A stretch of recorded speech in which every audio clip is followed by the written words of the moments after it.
ना अपना सैया के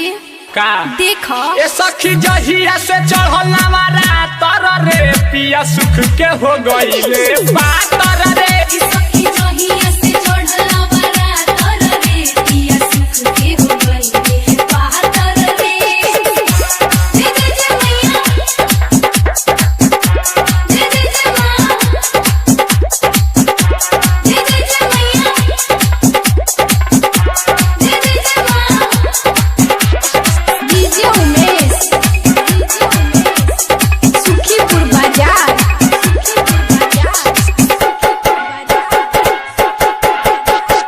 कुकुर नियन देख हाथेले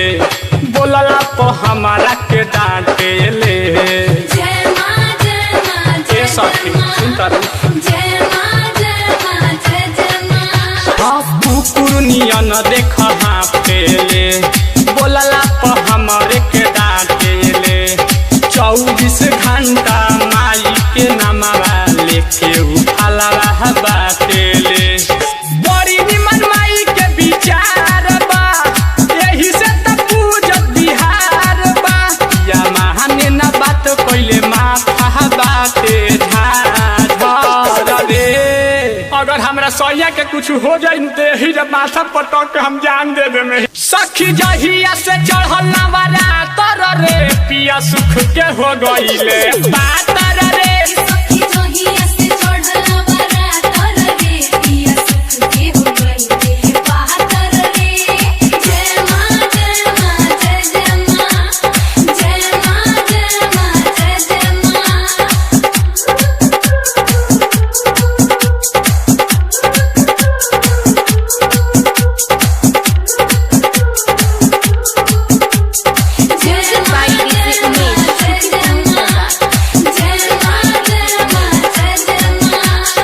यह दौरी ते सब कुछ बोले है ना राजवीर राजा राज खोले है ना जय मां जय मां जय मां जय मां ओ यादवरी ते सब कुछ बोले है ना राजवीर राजा राजा खोले ना माई से नहीं याद धैले बपिया तस्मस कतही डोले ना कहेला घूमे सुन धनिया हो अखिया में कके कजरवा हो पिया के भगती कमैया लई हे आसन रे अरे ये सखी देखा तारू के तरह हाफता रे कहीं कोरोना ना हो गई अरे ना हो सब मैया के कृपा बा ए सखी जहिया से चढ़ल नवारा तर रे पिया सुख के हो गईले बात